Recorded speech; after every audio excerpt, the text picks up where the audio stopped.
अटकीत जाऊ खिडकीत पाहिला झरा गुरुजीला मुलगी झाली नाव ठेवा स्वरा अटकीत जाऊ खिडकीत पाहिला तोता गुरुजीला मुलगी झाली नाव ठेवा अक्षता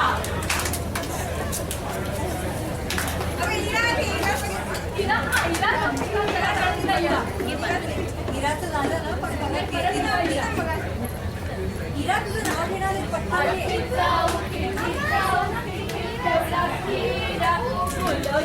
मुलगी झाली नाव ठेवा हिरा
मला माहिती नाही की काय होतं सगळ्यांना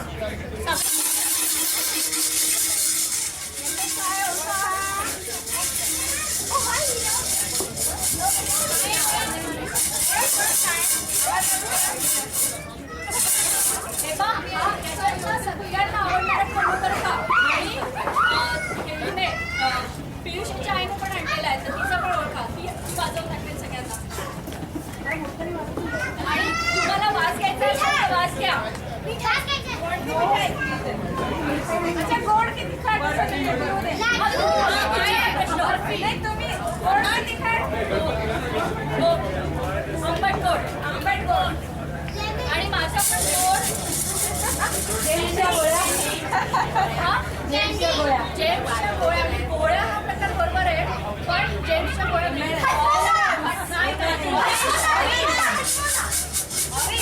ऍक्च्युली सगळ्यांना लहानापासून मोठ्यांना खूप वेळ तुम्हाला तोंडात ठेवायला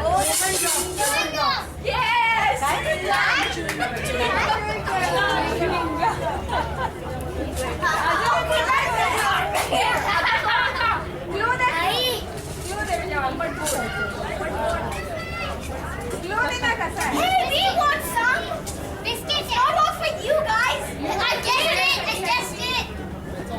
We did it. Biscuit, I guessed it, Mama. Chocolate chip cookies.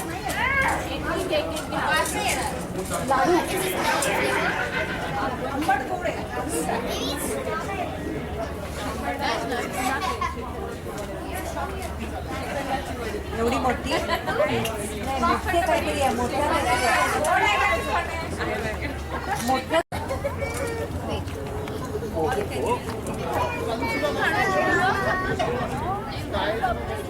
Sonia? No, come on, Mama.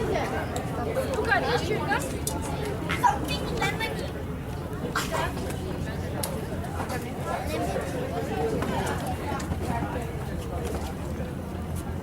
Readymade और होममेड रेडीमेड फार्म फ्रेश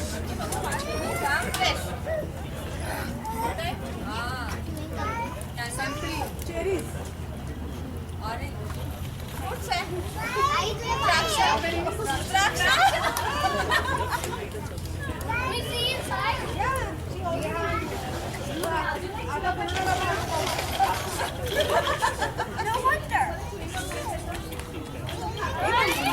पुढे बसली उचली मध्ये आवाज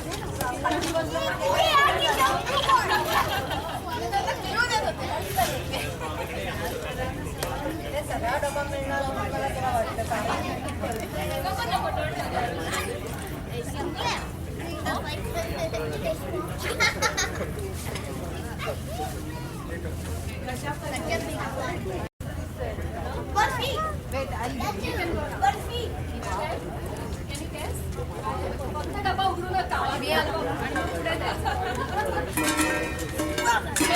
Mango.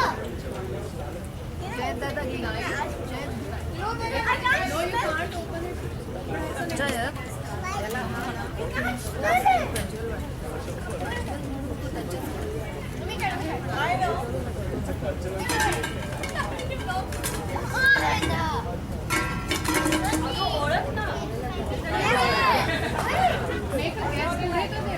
नाही घरी बनवलेलं नाहीये पण इंडियन आहे म्हणजे इंडियन म्हणजे इंडियामध्ये पण मिळतो आणि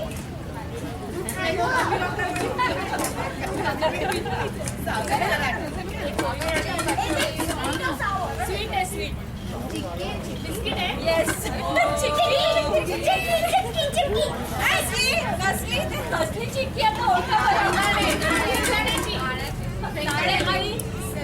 आणि काजू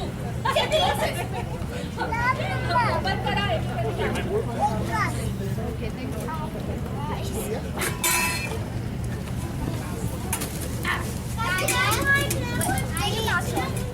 चिक्की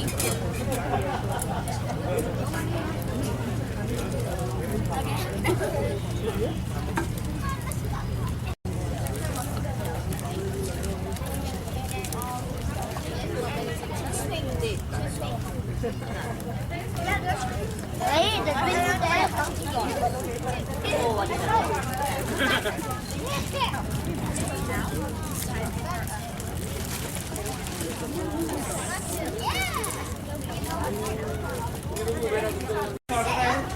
कार्यक्रमाची सुरुवात झाली आहे. भोंडला कार्यक्रम आपला झालेला आहे.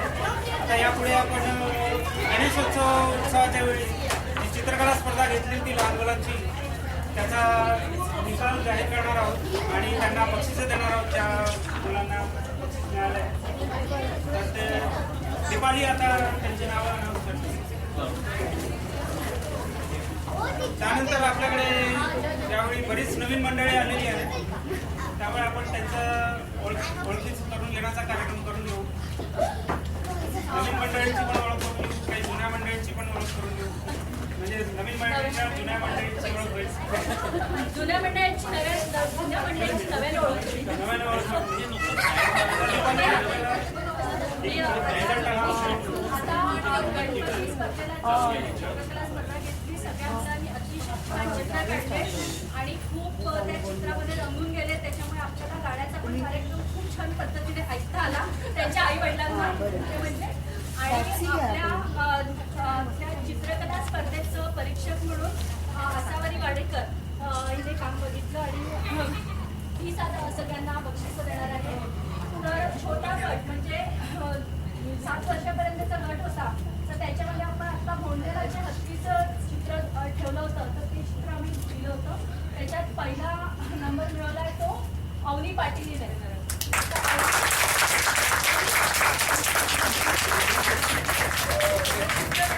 आणि अवनीचे चित्र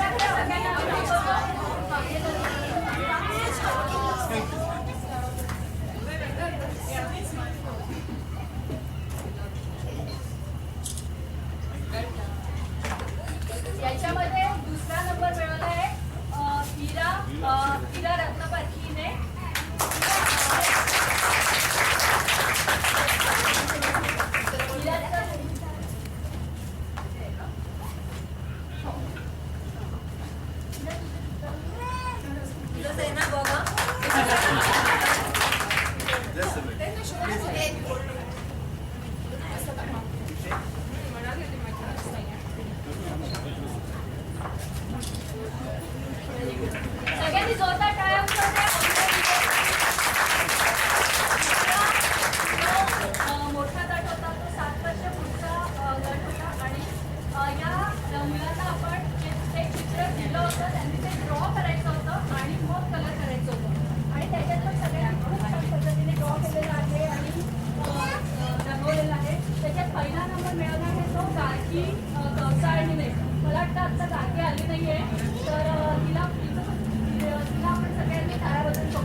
गार्गीचं चित्र आहे.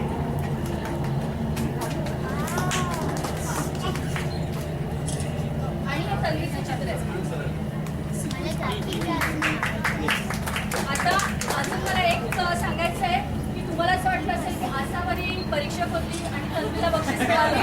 तर असं नाही. कारण याच्यात आम्ही फक्त नंबर्स दिले होते चित्रांना, त्यामुळे आसावरीकडे फक्त नंबर्स होते.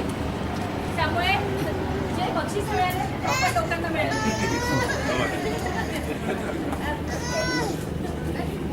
सगळ्यांचं एकदा परत स्वागत आणि आसावरीकडे परीक्षक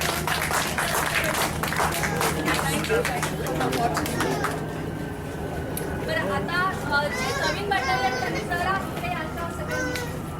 मला बरेच नवीन चेहरे दिसते.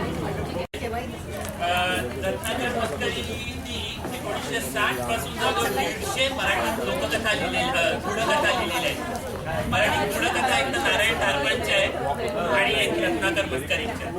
तर रत्नाकर मतकरींच्या 2 पुस्तकांचं मी जेव्हा संपादन करत होतो तेव्हा त्यांच्याशी काही वेळेस कॉन्टॅक्ट करण्याचा केलेलं आणि त्यांनी एक मला असं वाटतं 150 कथातनं एक पहिला आम्ही काढला तो कथासंग्रह झपाटलेल्या गोष्टी आणि दुसरा जो कथासंग्रह काढला तर रत्नाकर मतकरींच्या ज्या सगळ्या कथांपैकी जिथे जिथे लहान मुलांचं रोल आहे, लहान मुलांचा विश्व आहे, अशा सगळ्या गोष्टी देखील एका पुस्तका एवढ्या झाल्या. त्या पुस्तकाचं नाव आहे बाळ अंधार पडला. ह्यात सगळ्या लहान मुलांच्या गूढकथा आहे. त्यातली एक कथा मी वाचून दाखवतोय. कथेचं नाव आहे टोकटोक पक्षी. टोकटोक पक्षी म्हणजे हा सुतार पक्षी आहे, तो टोकटोक पक्षी. ऐकू येतंय सगळ्यांना असं वाटत असेल.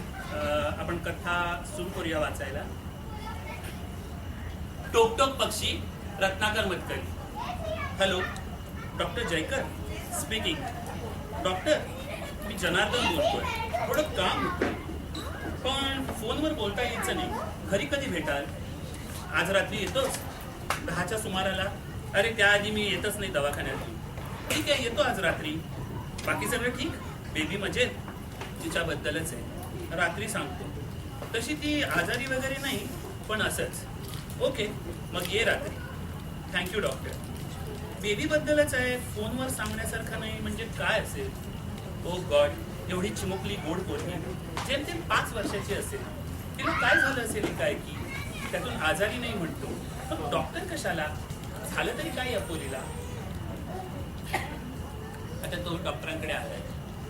तिला काय झालं हेच आम्हाला समजत नाही. तसं पाहिलं तर अगदी नॉर्मल आहे पण मध्येच असं काहीतरी काय समजायचं? मला पहिल्यापासून डिटेलमध्ये सांग. या मे महिन्यातली गोष्ट. मी रजा काढली होती, कुठेतरी हिल स्टेशनवर जाऊन आराम करायचा म्हणून. पण या सुमाराला कुठेही जा, गर्दी ठेवली. कसला आराम आणि कसला एकांत. माणसांची नुसती गजबज असते. म्हणून यंदा ठरवलं कुठल्या तरी आडबाजूच्या ठिकाणी जायचं. तिला आणि बेबीला ठेवलं. कोणीतरी नाव सांगितलं अंजनवनचं. म्हणाले तिथं गर्द झाडी आहे आणि पाहिजे तेवढी शांतता. त्यांचं म्हणणं खरं होतं. ते तिथं पाऊल टाकता क्षणी पडलं. आजूबाजूला उंच उंच डोंगर, गाव दरीत वसल्यासारखं. गाव तरी कशाला म्हणायचं, नावाप्रमाणे एक मोठं जंगल. जंगलात थोडीशी वस्ती. तिला गाव म्हणायचं झालं. वस्ती सुद्धा अगदी विरळ. आम्ही उतरलो होतो त्या हॉटेलपासून दुसरं घर अर्ध्या मैलावर होतं. ते हॉटेल तरी कसं चालतं कुणास ठाऊक. चालत असलं तर आमच्यासारख्या मुद्दाम आडगाव शोधणाऱ्या प्रवाशांच्या जीवावर. आणि अशा प्रवाशांना देखील यायला हा एकच सीझन. झाडी इतकी दाट, वर्षातले 5 महिने धोधो पाऊस. मुख्य रस्त्याशी असलेला संबंध तुटणार. पण तेवढा पावसाळा सोडला तर एरवी मात्र ही जागा अत्यंत रम्य. रम्य म्हटलं पण ते पण काही खरं नाही. हिरवं रान, गर्द झाडी, उंच उंच वृक्षांनी झाकलेलं आभाळ पाहिलं की शहरी डोळ्यांना डोळल्यासारखं वाटतं. पण मला उलट थोडीशी भीतीच वाटली. एकतर आमच्या हॉटेलभोवती सगळीकडे जंगल पसरले. नजर टाकावी तिथे आडमाप रुंदीचे उंच थोराड वृक्ष दिसत. त्यामुळे भर दिवसा देखील सावलीच होती. पानांच्या एका प्रचंड दुरडीखाली झाकून ठेवल्यासारखं वाटे. संध्याकाळी तर विचारू नका.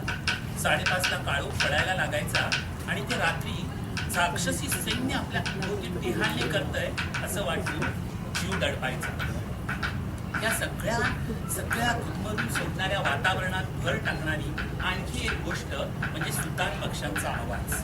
त्या सगळ्या झाडांवर एकूण सुतार पक्षी होते तरी किती खोट झाली. त्या गर्द झाडीत ते दिसत नाही, काही नसत, पण त्यांचं टोकटोक टोकटोक मात्र दिवसभर चालू असायचं. सगळ्यांची मिळून ती कण घातल्यासारखी टोकटोक टोकटोक ऐकून घाबरल्यासारखं व्हायचं. वाटायचं आपल्याला न दिसणारी एक अघोरी शक्ती काहीतरी फोडून टाकत असते. स्तब्ध, जागच्या जागी निश्चल, सगळीकडे चिडीचुप्प. त्या रानात दुसरा कसलाच आवाज नाही. त्याने ती टोकटोक टोकटोक अशी अंगावर येईल. हळूहळू आम्हाला त्या आवाजाची सवय झाली, पण सुरुवातीला आम्ही दोघं मात्र त्या आवाजापायी अगदी बेचैन. तुम्ही दोघं आणि बेबीचं काय? आश्चर्य म्हणजे बेबीला तो आवाज आवडायचा. पहिल्यापासून जशी काही ती त्या आवाजाने भागली होती. 5 मिनिटं जरी आवाज थांबला तरी ती विचारायची, बाबा टोकटोक का बंद झाली? आणि ती पुन्हा सुरू झाल्यावरच तिचं समाधान व्हायचं. शेवटी आम्ही तिला म्हणायला लागलो होतो, अगं आता तुला इथं सारखी सारखी टोकटोक लागते, परत गेल्यावर कुठून मिळणार आहे टोकटोक? हाच प्रश्न त्या दिवशी तिला विचारला आणि ती म्हणाली, माझ्याकडे आहे टोकटोक. तिच्या बोलण्याची आम्हाला गंमत वाटली. आम्ही विचारलं, तुझ्याकडे कशी येईल टोकटोक? त्यासाठी टोकटोक पक्षी हवा. तशी ती म्हणाली, माझ्याकडे आहे टोकटोक पक्षी. मी म्हटलं कुठं आहे? ती किंचित गंभीर होऊन म्हणाली, तुम्हाला नाही दिसत पण माझ्याजवळ आहे. खरंच आहे. मला सांगतो डॉक्टर, ते शब्द ऐकले आणि माझ्या अंगावर सर्कल काटा उभा राहिला. खरं तर भीती वाटण्यासारखं काहीच कारण नव्हतं. आमचं सगळं बोलणं गंभीर चाललं तरी देखील मला बेबीचे शब्द कुठेतरी अशुभ वाटले. कदाचित हा तिथल्या वातावरणाचा परिणाम असेल. वातावरणाचा म्हणजे आमच्या आजूबाजूच्या जंगलाचा. तसं पाहिलं तर मी तिथं सुट्टी मजेत घालवली, शांततेत, शहरातल्या गजबजाटापासून दूर. पण तरीही असं वाटायचं या जंगलात काहीतरी भीतीदायक आहे.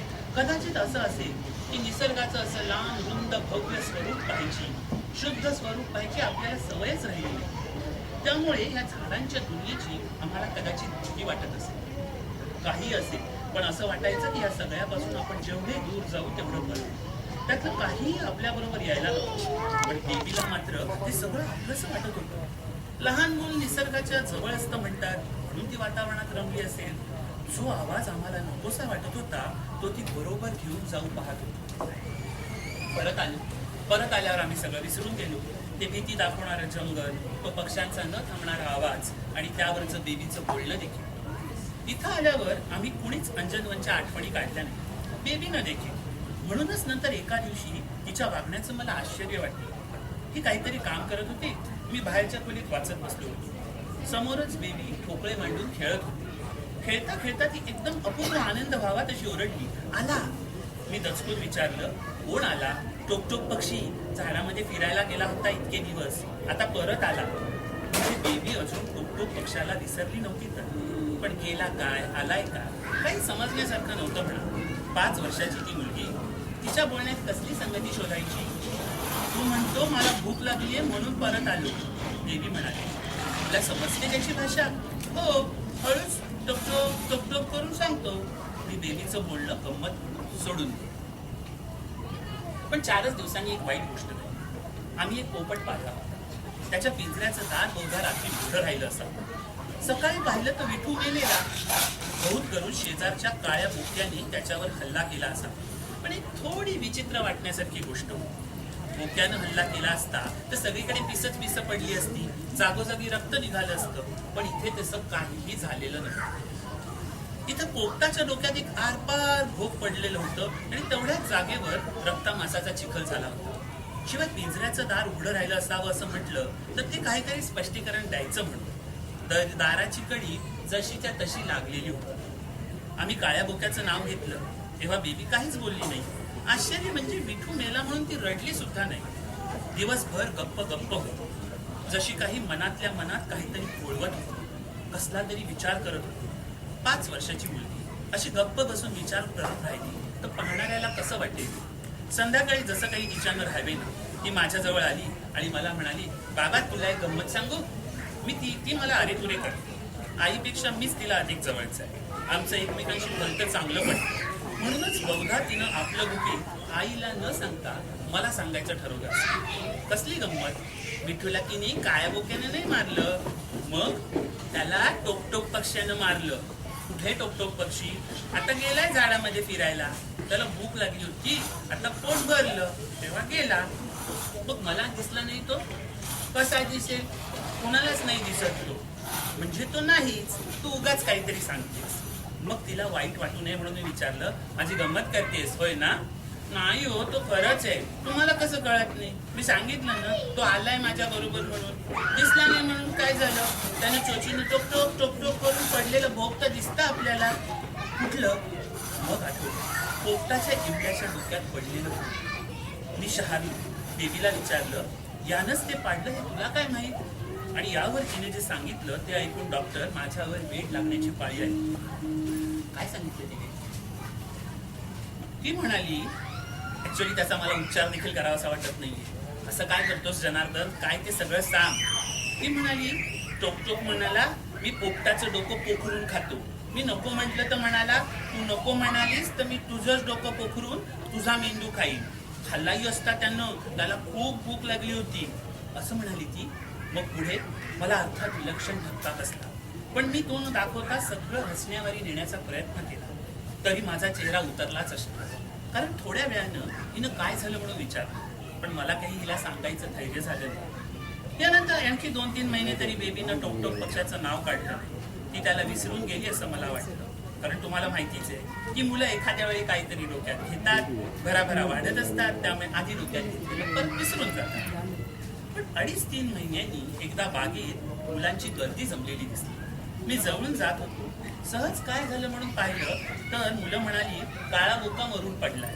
मी पुढे होऊन म्हटलं आणि मला एकदम विठू पोपटाच्या मरणाची आठवण झाली. कारण काळ्या बोकाच्या डोक्यातही पाठीमागून भोग पडलेलं होतं. ते खोल खोल गेलं होतं, पार आतपर्यंत. मांस पिंजारल्यासारखं बाहेर आलं होतं. रक्त अजून ओलसर होतं आणि डोक्याला मात्र बाकी कुठेही काहीही झालेलं नव्हतं. मी काहीच न बोलता तिकडून जाऊ लागलो. पण एवढ्यात पाठीमागून बेबी आली म्हणून थांबलो. तिच्या हातात खेळातलं माती खाण्याचं खुरपं होतं. तिचा चेहरा विलक्षण गंभीर होता, किंबहुना थोडासा अपराधी दिसत होता. तिनं मला पाहिलं आणि तो अधिकच अपराधी झाला. जसं काही तिच्या हातून एखादा मोठा गुन्हा घडलाय आणि तो इतरांना माहीत नसला तरी मला ठाऊक. पण त्या गुन्ह्याची जबाबदारी ती नाकारत नव्हती. तिनं इतर मुलांच्या मदतीनं जास्वंदी खालच्या भुसभुशीत मातीत एक खड्डा खणला आणि त्यात काळ्या बोक्याला पुरून टाकलं. वर माती लोटली, पुन्हा पहिल्यासारखी जमीन केली. विठू गेला तेव्हा तिने इतकं मनाला लावून घेतलं नव्हतं. बहुधा असं काही घडेल याची कल्पना नसल्यामुळे, ते घडलं याच्या धक्क्यामुळे तिला विठू गेल्याचं दुःख जाणवलं नसेल. पण आता मात्र तिला काळा बोका मेला याचं दुःख झालेलं दिसत होतं. एवढंच नाही तर त्याच्या मरणाला आपण कारणीभूत आहोत असं देखील वाटत होतं. यावेळी मात्र धीर करून मी सगळं हिच्या कानावर घातलं. अर्थातच ती देखील हे सगळं ऐकून हादरली. पण ती काही बोलणार एवढ्यात देवी तिथं आली. कसल्या गुप्त गोष्टी बोलतायत ते तिने लगेच ताडलं. ती म्हणाली, मग मी काय करणार? टोकटोक म्हणाला की काळ्या बुक्याचा मेंदू खातो. नको म्हणाले असते तर त्यानं माझा मेंदू मी अडकन तिच्या थोबाडात ठेवून दिली आणि ओरडलो, हे काय चालवलंयस बेबी तू? कुठला टोकटोक आणि कुठलं काय? वाटेल ते काय बडबडतेस? अशानं वेड लागेल तुला. लक्षात ठेव, त्या पोपटाच्या मरणाशी, काळ्या बोक्याच्या मरणाशी तुझा काहीही संबंध नाही. टोकटोकने तुला काही केलं नाही, समजलीस? आणि असं टोकटोक पक्षी वगैरे काही गोष्टच नाही. मी थोबाडीत मारून सुद्धा ती रडली नाही. पण तिचे डोळे मात्र विलक्षण करून झाले. वाटलं ते म्हणताय, नाही बाबा तुला कधीच समजायचं नाही, पण टोकटोक आहे, खरंच आहे. मला तो काय सांगतो आणि कसं समजून देऊ मी तुला? त्या दिवसापासून मी काळजीत आहे डॉक्टर. त्या राक्षसी झाडांच्या दरीतलं भयानक अमानुष असं काहीतरी आमच्या घरात आलं किंवा बेबीच्या डोक्यावर तरी परिणाम झालाय. ती कसल्या तरी भयंकर भ्रमात सापडली. सुकत चाललीये, खाण्यापिण्याकडे लक्ष नाही. तसं पाहिलं तर कशातच लक्ष नाही. बोलता बोलता थांबून ती कसली तरी चाहूल घेते. कसली ते आता मला समजू लागली. कारण ती माझ्या जवळ आली आणि मला म्हणाली, बाबा तो आलाय. पहिल्यांदा तो परत आला तेव्हा त्यांनी असेच शब्द उच्चारले होते, पण आनंदाने ओरडून. पण आज तिच्या शब्दात आनंद नव्हता, बिलकुल नव्हता. होती फक्त भीती, थंड निराकार. म्हणून मी तुम्हाला भेटायचं ठरवलं. तुम्ही तिला तपासा, तिच्याशी बोला, सगळा काय प्रकार तो सांगा. तुमच्याकडे आलोय ते केवळ तुम्ही डॉक्टर आहात म्हणून, नाहीतर एक सल्ला देणारं वडीलधारी माणूस आहात म्हणून देखील. घरावर संकट आलंय, तुम्हीच मार्ग सुचवा. असा घाबरून जाऊ नकोस जनार्दन. संकट बिंकट काही नाही, हातपाय गाळू नकोस, ठीक होईल. पहिल्यांदा आली ते दरीतला अमानुष वगैरे डोक्यातनं काढून टाक. तुझ्या घरात काही सुद्धा आलेलं नाही. तूच सांगितलं की टोकटोक आवाज त्या जंगलात दिवसभर घुमायचा, आम्हाला त्याचा त्रास झाला तरी तो बेबीला आवडायचा, म्हणून तिने टोक पक्षाची कल्पना डोक्यात घेतली, एवढंच. So what's wrong with it? त्यानंतर तिच्या पाहण्यात 2 प्राण्यांचे मृत्यू आले. नॅचरली तिनं त्याचा संबंध टोकच्या कल्पनेशी जोडला. या 2 गोष्टींचा संबंध नाही हे समजून घेणे किती मोठी नाही, तेव्हा तिला तसं सांगून मारून काही उपयोग नाही. उलट ती सांगते त्यावर आपला पूर्ण विश्वास आहे असं दाखवायला हवं, आणि मग हलकीच ती कल्पना तिच्या डोक्यातून काढून टाकायला हवी. तू उद्या रात्री तिला घेऊन ये, मी बोलतो तिच्याशी. मी दुसऱ्या दिवशी बेबीला घेऊन गेलो. काय बेबी मजेत ना? हो. कॅडबरी खाणार? नको. तुझं लक्ष कुठे आहे? कुठे नाही. मग काय करतेस? तुला दुसरा कसला आवाज ऐकू येतोय का? हो. तुम्हाला पण येतोय? काय ऐकू येतंय? टोक टोक. अगदी हळूच कर. कोण करतंय टोक पक्षी. कुठे टोक पक्षी? मला नाही दिसत तो. आहे माझ्याकडे आहे. तुझ्याकडे कसा आला? आम्ही गेलो होतो ना, तिथे खूप होते टोक, पण आम्हाला दिसत नव्हते. एकदा संध्याकाळच्या वेळी मी त्या जंगलाला म्हटलं, मला दे ना एक टोक. तसा दिला जंगलानं. तुला दिसला तो? नाही, पण माझ्या कानाशी टोक ऐकू यायला लागली तेव्हा कळलं. आता काय म्हणतोय तो? म्हणतोय मला भूक लागली. तू कुठून देणार त्याला खायला? नाही दिलं तर तो मला माझं डोकं, मला भीती वाटते. तुला भीती वाटते ना? मग असं कर, मलाच देऊन टाकतो टोक. तुम्हाला देऊन टाकू? तुम्ही घ्याल? हो मी घेईन. खरंच घ्याल? हो खरंच घेईन. मग घेतला म्हणा, मोठ्याने म्हणा, ऐकू जाईल एवढ्या मोठ्याने. घेतला.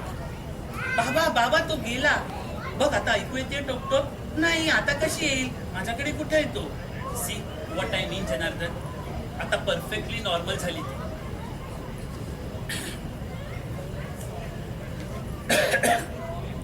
किती बरं वाटलं चिमणीला. पुढे मारत निघून गेली, बापाचं बोट धरून. नाहीतर आली होती किती मंदपणे चालत. लहान पोरांचं समाधान किती छोट्याशा गोष्टीनं होतं नाही. नुसतं मी टोक घेतला म्हटलं काय, तिला सुटल्यासारखं झालं काय. चला जावं, आता रात्र झाली. दारावर कोणीतरी टोक करतंय वाटतं. हे काय? दारात कोणीच नाही. मग कुठून आला आवाज? खिडकीवर? नक्कीच खिडकीच्या तावदानावर कोणीतरी टकटक करतंय. खिडकी बाहेर कोणीच नाही. फक्त आकाशात केवढा तरी भकास पांढुरका चंद्र उगवलाय आणि दाराजवळचा कुत्रा त्याच्याकडे पाहून भुंकतोय. आता आवाज अगदी जवळ ऐकू आला. टोक असा. मग तो टोक पक्षी तर कमाल. त्या चिमुरडीच्या गोष्टीचा लगेच एवढा परिणाम झाला की काय म्हणावं. इतका वेळ त्याच विषयाचा विचार केला म्हणून लगेच असे भास. टोक नक्की इथूनच कुठून तरी येतो. हा भास नाही. टोक एकात आला. अणकुशीदार चोचीचं टोक पुन्हा लाकडावर आपटावं तसं. टोक त्याचा अर्थ काय? खरंच एखादा टोक पक्षी इथं आलाय की काय? पण इथं कुठं येईल तो? हे थोडं जंगल आहे. हो गॉड, म्हणजे मघा आपण गमतीनं बेबीला म्हटलं ते खरंच तर घडलं नाही. आपण टोक पक्षी घेतला, तिच्याकडून घेतला, म्हणजे खराच तो माझ्याकडे आला. पण असं कसं होईल? हे सगळं खोटं आहे. टोक पक्षी कुठला असणार? नुसते त्या पोरीच्या मनाचे खेळ. तिच्या समजुतीसाठी आपण काहीतरी बोललो, झालं. हे खरं कसं होईल? आवाज का थांबत नाही? कुठेतरी टोक पक्षी आहे. मला तो दिसत का नाही? ऐकलंच पाहिजे. अगदी नीट लक्ष देऊन ऐकलं पाहिजे. मग कळेल आवाज कुठून येतोय. ओह माय गॉड, आवाज कुठून येतोय ते कळलं. How terrible. आवाज माझ्या डोक्याशी नाही, माझ्या डोक्यातून येतोय, आतून येतोय. तो काय येतोय, काय म्हणतोय मला आता समजायला लागलं. अगदी नीट समजायला लागलं. टोक मला भूक लागली, भयंकर भूक. मला त्या कुत्र्याचं डोकं पोखरायचंय, त्या चंद्राकडे पाहून भोकणाऱ्या कुत्र्याचं. टोक डोकं पोखरायचंय. डोकं कुत्र्याचं. पोखरू मी नाही. हा भास मला थांबवलाच पाहिजे. टोक खरा नाही. लवकर बोल. जाऊ मी? जाऊ मी? नको, मी त्याला मारू देणार नाही. माझ्या कुत्र्याला तू मारू शकत नाहीस. मग काय करू? टोक मला भूक लागू दे, पण कुत्रा माझा आहे, त्याला मी मारू देणार नाही. टोक थांबली वाटतं. आता कसा गप्प बसला? हे काय? ही लाल भडक वेदनेची ज्वाळा. टोक डोळ्यासमोर अंधेरी येते. वाचवा, कुणीतरी वाचवा. त्याला बाजूला काढा. पुन्हा त्वेषानं तो मारतो. चोच मारतो. ही कानातून, डोळ्यातून, डोक्यातून एकसारखी तीक्ष्ण टोक वेदना. लाल, पिवळी, जांभळी वेदना. बाजूला करा कोणी त्याला, वाचवा. काळोख, सगळा काळोख, सगळा काळोख. काय झालं सांगा ना, असे तुम्ही आज डिस्टर्ब काय दिसताय आणि ऑफिसात नाही गेलात? भयंकर प्रकार घडलाय. भयंकर प्रकार. डॉक्टर जयकरांना काल रात्री फार वाईट मरण आलं. काय? कुठेतरी कोणीतरी ऑफिसात मला सांगितलं. मी तसाच धावत पळत त्यांच्या बंगल्यावर गेलो. लोकांची गर्दी जमली होती. डॉक्टर गेले एवढेच लोक म्हणत होते. बाकी कुणी काही स्पष्ट सांगायला तयार नव्हते. डॉक्टरांचा चेहरा मात्र असह्य वेदनांनी पिळवटलेला दिसत होता. पण काय झालं होतं काही कळलं नाही. लोक गुजगुजत होते. डॉक्टरांचा खून झाला असेल. कोणीतरी डोक्यात गोळी घातली. डोक्याला खून पडलं होतं, पण गोळी मिळाली नाही. इतरही कसला पुरावा सापडला नाही. मग खून तरी कसा म्हणायचा? लोक चक्रावले. पण तुला मला माहितीये, कालच डॉक्टरांनी टोकटोक पक्षी बेबीकडनं मागून घेतला होता. पण ते तर म्हणत होते सगळं खोटं आहे म्हणून. अगं मला देखील तसंच वाटलं होतं, पण आता अनुभवावरून काय म्हणायचं? खरंच असेल ते जंगलातलं भयंकर कुणीतरी. त्यानंच प्राण घेतला डॉक्टरांचा. डॉक्टरांचे जन्मात विसरता येणार नाही. आपल्या पोरीला वाचवता बिचाऱ्यावर हा प्रसंग उद्भवला. दुर्दैवच म्हणायचं. पण जे काय होतं ते आता तरी जाईल डॉक्टरांबरोबर.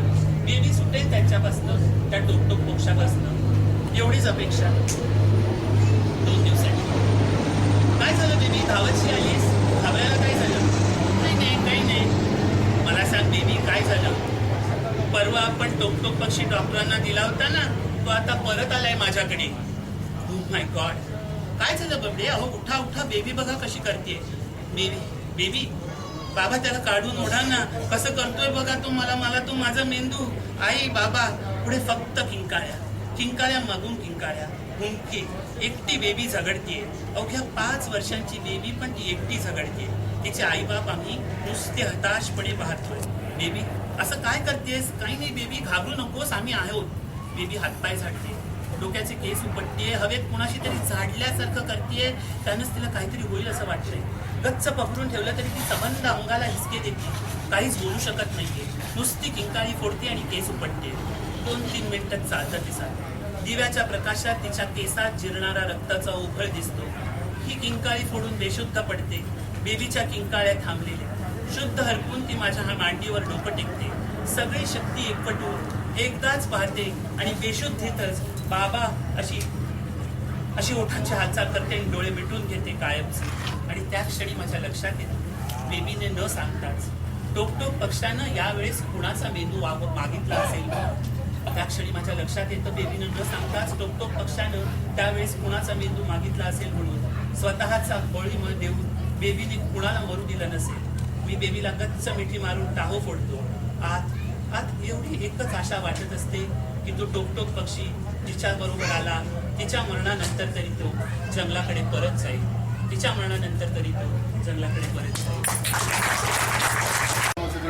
केल्या आणि छोटीशी काहीतरी गावाची बगरी घेऊन आला. वडील जरा दाखवलेलेच होते.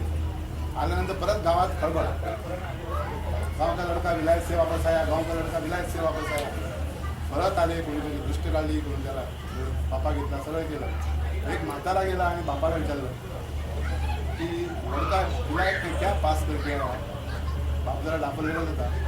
लडका टाइम पास करके आया. नंतर दुसरं सांगायचं म्हणजे एक बस चालली होती महाराष्ट्रातल्या एका गावाहून दुसऱ्या गावाला. कोल्हापूरहून सांगली किंवा कुशलपर्यंत घेऊन सातारा असं काही चालली होती. त्यात एक शेतकरी बसला होता. सदन शेतकरी, प्रगतशील फार्मर म्हणतात. त्याच्या बाजूला एक तरुण बसला होता. एकदम चिकना दिसायला, जीन घेऊन घातलेली, टी शर्ट घातलेला, पाहायला रिबॉक शूज घातलेला. जसं गाव जवळ आला, म्हणजे बस जशी मुक्कामाला आली तसं त्या मुलांना काकाला विचारलं शेतकऱ्याला, काका किती वाजले? काकांच्याकडे बघितलं होतं, काही उत्तर दिलं नाही. थोड्या वेळी परत विचारलं, काका किती वाजले? काका काही बघत पण नाही. परत विचारलं, काका किती वाजले? तुम्ही का सांगत नाही मला? हे बघा म्हणजे तुम्हाला मी जर सांगितलं ना किती वाजले तर तुमची माझी बोलीभाषा सुरू होईल.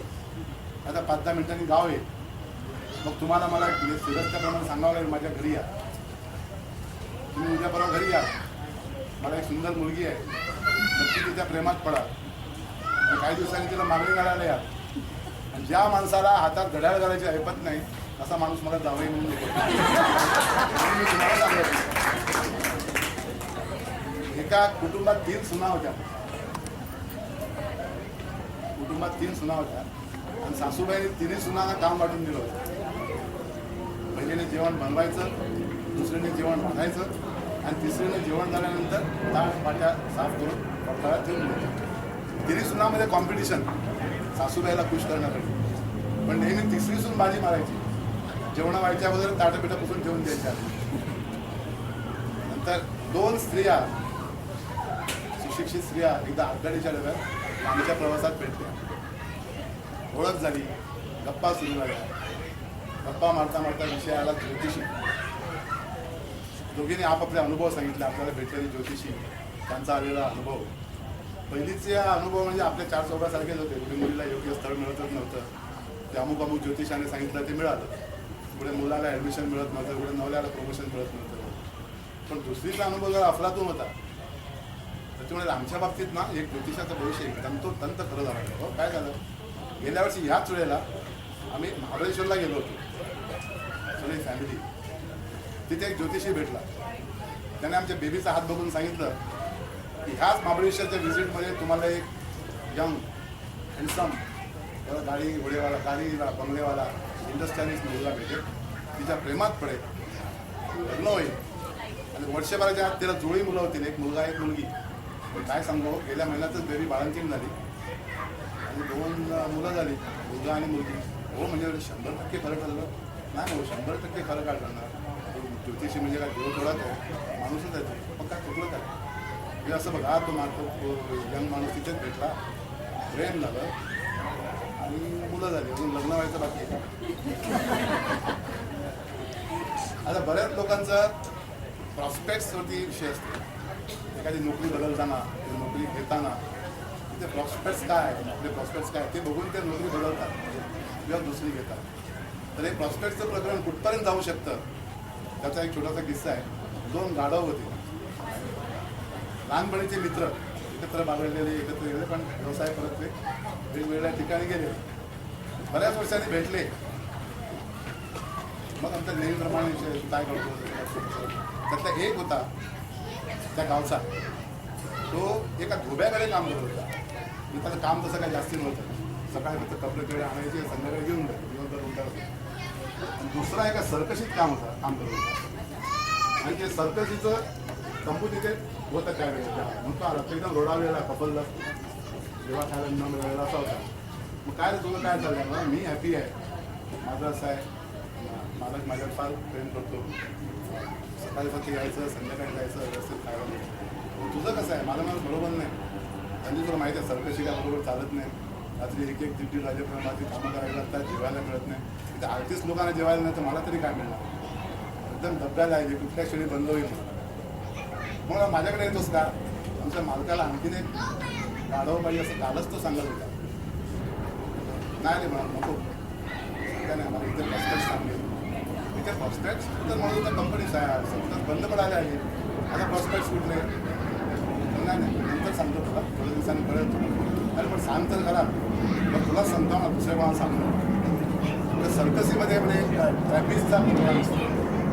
त्यात ते झोपाळे मारतात आणि त्यात म्हणाले सुंदर दिसणाऱ्या मुली आहेत. त्यातली एक मुलगी त्याविषयी ओढून खाली पडली, हात सुटून. तिला तसं काय झालं नाही, कारण खाली जाळी होती. पण प्रेक्षकांनी व्हिडिओ केल्यामुळे मालक तडकला, तिला दम मारला, सॉलिड दम मारला.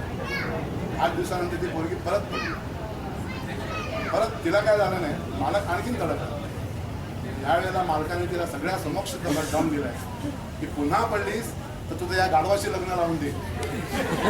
माझी खात्री आहे की पुन्हा एकदा बनणार, माझं तिच्याशी लग्न होणार आणि मग तिला घेऊनच मी नोकरी सोडून तुझ्याकडे येईल. आता आचार्य अत्रेंचं तुम्ही नाव ऐकलं असेल.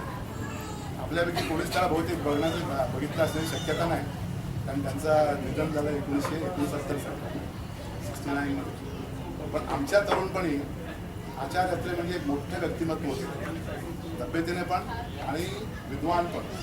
तब्येतीने कल्पना करा, माझ्यापेक्षा जवळजवळ 1.25 फूट रुंद आणि थोडासा उंच. पण ज्या ज्या क्षेत्रात गेले त्या त्या क्षेत्रात ते टॉपला गेले. मास्तरकी केली, एकदम टॉपला गेली.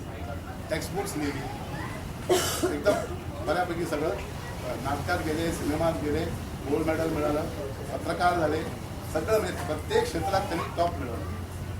तर त्याने 32 का 33 साली, ते तेव्हा स्वतः एकदम 30-32 वर्षाचे होते, नवयुग वाचनमाला म्हणून लिहिली. तुमच्यापैकी कोणाला माहितीच आहे, कारण आमच्या वेळेला ती होती. तर ती नवयुग वाचनमाला मराठीमधली त्याने मराठी शिक्षणातला आमूलाग्र बदल घडून आणला. तर ते त्यांनी काम केलं. इंग्लंडला ट्रेनिंग घेऊन आल्यानंतर महाराष्ट्रात केलं, म्हणून त्यांना त्यावेळेचे 6,000 रुपये मिळाले. 30-32 सालचे 6,000 म्हणजे हप्ते कितीतरी. तर त्यांनी पहिल्यांदा ती गाडी विकत घेतली. आता पुण्याचे ते पुण्याला गाड्याकडे जरा जास्ती नव्हत्या, 1,000-1,500 रुपयाला गाडी यायची त्यावेळेला. पुण्यात खळबळ मारली, अत्र्याने गाडी घेतली, अत्र्याने गाडी घेतली, अत्र्याने गाडी घेतली. गाडी चालवायला शिकल्यानं चालायला लागली. एक रक्कम मिळालेले पैसे वर्षभरात संपले. नंतर त्यांनी ती मास्तरकीच्या पगारात ती गाडी मेंटेन करायला परवडे ना, त्याने गाडी विकून टाकली. गावात पुन्हा खळबळ, अत्र्याने गाडी विकली, अत्र्याने गाडी विकली. एक माणसाने भर रस्त्यात त्यांना थांबवलं गेला. भाऊ म्हणजे तुम्ही गाडी घेऊन फिरत होतात, हल्ली तुम्ही गाडी घेऊन फिरताना दिसत नाही, तर गाडी विकून टाकली की काय? अत्रे म्हणाले, मागे तुमचं लग्न झालं तर संध्याकाळी तुम्ही रोज बायकोला घेऊन फिरायला झालं, म्हणजे बायको बरोबर दिसत नाही, काय विकून टाकली की काय? ते अत्र्यांचा आणखीन एक हजरदाबा बी होते ते. मग नंतरच्या शेवटच्या काळात त्यांचा वरळीला 3 मजली प्रेस होता, बिल्डिंग, मराठा नावाचा पेपर, तरी लाखांनी खपायचा. एकदा त्यांच्या प्रेसच्या बाहेर एक गाढव म्हणून पडलं होतं. गाढव ऑफिसमधल्या लोकांनी म्युन्सिपालिटीत कंप्लेंट दिली, गाढव म्हणून पडला आहे, हलवा. मला करतो म्हटलं आणि 2 दिवस गेले, कोणी काही केलं नाही. नंतर ते गाढवाला दुर्गंधी यायला लागली. तर ते अत्र्याने शेवटी फोन उचलला. आणि त्यावेळीचे म्युन्सिपल कमिशनर M.N. देसाई म्हणून RCS होते. म्युन्सिपल कमिशनर बॉम्बेचा म्हणजे फार मोठा माणूस. काय म्हणलं, देसाई साहेब काय चाललंय तुमच्या राज्यात? म्हणलं देसाई जरा तडकले अत्र्यांचा फोन म्हटल्यानंतर. काय झालं, ते गाढव 2 दिवस मरून पडला इकडे, पण उठलत नाही. तुमच्या त्या वरळीच्या ऑफिसला सांगितलं किती वेळा, पण येत नाही. सॉरी म्हणलं अत्रे साहेब, तुम्हाला गॅरंटी देतो 2 तासात ते गाढव हलवलं जाईल. वास्तविक हा मुद्दा इथे संपायला पाहिजे होता. पण देसाई साहेबांना जरा उटकी आली, त्यांची खिडकी घ्यावी की आयते सापडल्या जातात. काय म्हणाले अत्रे साहेब, तुम्ही एवढे मोठे प्रत्येक क्षेत्रात मोठमोठं काम केलं आहे, थोडंसं गाढव तुम्हाला हलवता येत नाही? हे बघा देसाई साहेब म्हणले, आम्हाला हलवता येतं आणि अजूनही हलवू, पण आपल्या हिंदू धर्मातल्या रिवाजाप्रमाणे कोणी एखादं मेलं सर्वप्रथम त्याच्या जवळच्या नातेवाईकांना सांगतात. म्हणून मी तुम्हाला सांगितलं, होत नसेल तर आम्ही करू. देसाई साहेबांनी फोन ठेवला,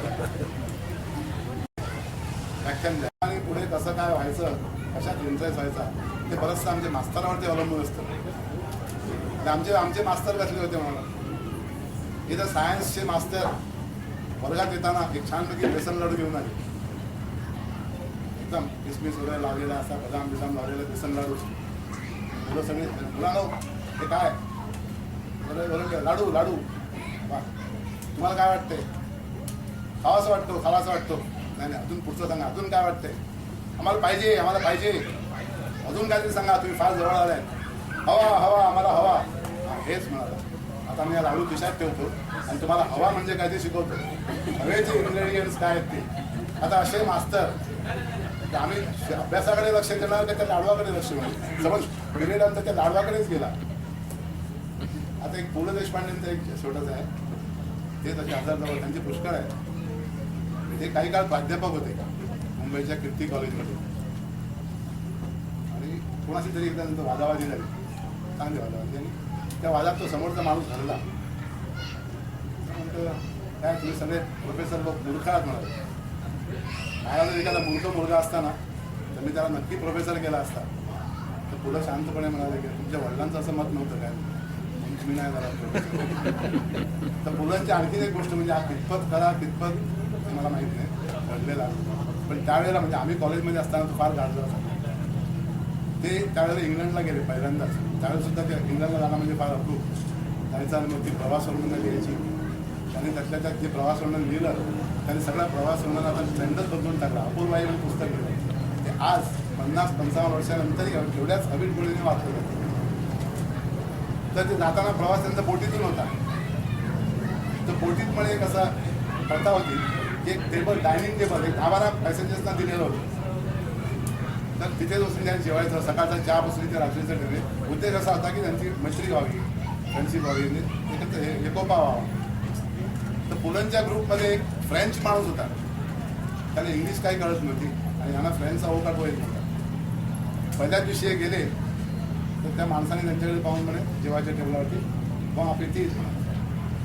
आता बुवा अपेटीज तुम्हाला सगळ्यांना अर्थ माहिती आहे. इंग्लिशमध्ये भाषांतर केले त्याचा अर्थ होतो हॅव अ गुड ॲपेटाईट. म्हणजे आपण जे घरच्या पकडी आलेल्या पाहुण्यांना सावकाश जेवा, लाजू नका वगैरे म्हणून तसंच आहे बुवा अपेटीज. पुलंची जरा गफलत झाली, त्यांना वाटलं हे त्यांचं नाव आहे, नपोलियन बोनापार्टसारखं बुवा अपेटीज असेल. त्याने आपलं नाव सांगितलं पु ल देशपांडे. दुसऱ्या दिवशी तेच, तिसऱ्या दिवशी तेच. त्यांच्या पत्नीला माहीत होतं बुवा अपेटीजचा अर्थ काय आहे. त्याने म्हणजे त्याला काय होतं की रोज रोज एकच जोक काय सांगताय, एकच विनोद काय करताय, कसला विनोद नव्हता. तो फ्रेंच माणूस तुम्हाला बुवा अपेटीज म्हणतो आणि तुम्ही त्याला पु ल देशपांडे म्हणून नाव सांगताय. मग काय झालं, तो मला विश करतो, मी त्याला करतो, मला त्याची भाषा येत नाही म्हणून मी त्याला ते भाषा नाही आहे बुवा अपेटीज तुम्हाला विश करतो, तुम्ही त्याला थँक्स म्हणा की परत बुवा अपेटीज म्हणा का सेम टू असं म्हणा. हा उद्या करूया. दुसऱ्या दिवशी जोडी जरा नवरा बायको उशिरात पोहोचली जेवायला. त्या फ्रेंच माणसाने ऑलरेडी जेवायला सुरुवात केली होती, त्यामुळे पहिल्यांदा म्हणायची पाळी यांची होती. तर यांनी त्यांच्याकडे पाहून तुमची ओळख बसता बसता बुवा अपेटीज तो एकदम चपापला म्हणून. समोर काय पाणी वाईन होते ते प्यायला वगैरे पोटात त्याच्यातला घास पोटात घातला एकदम त्याच्या आठवड्यासारखा मला पु ल देशपांडे. चला एवढंच सांगा. फर्निचर स्टाईल अमेरिकेत म्हणा किंवा इंग्लंडला किंवा हाँगकाँगला म्हणा, असा मुलगा गेल्यानंतर 2-3 वर्षांनी पहिल्यांदाच परत येतो घरी. तर त्याने घरी फोन करून सांगितलं की आई मी अमुक दिवशी अमुक फ्लाईटने अमुक निघतो आणि माझी फ्लाईट अमुक दिवशी अमुक वाजता पोचणार. आणि खुश झाली, फार छान. मी त्या एअरपोर्टला न्यायला बाबाला पण घेऊन गेलो.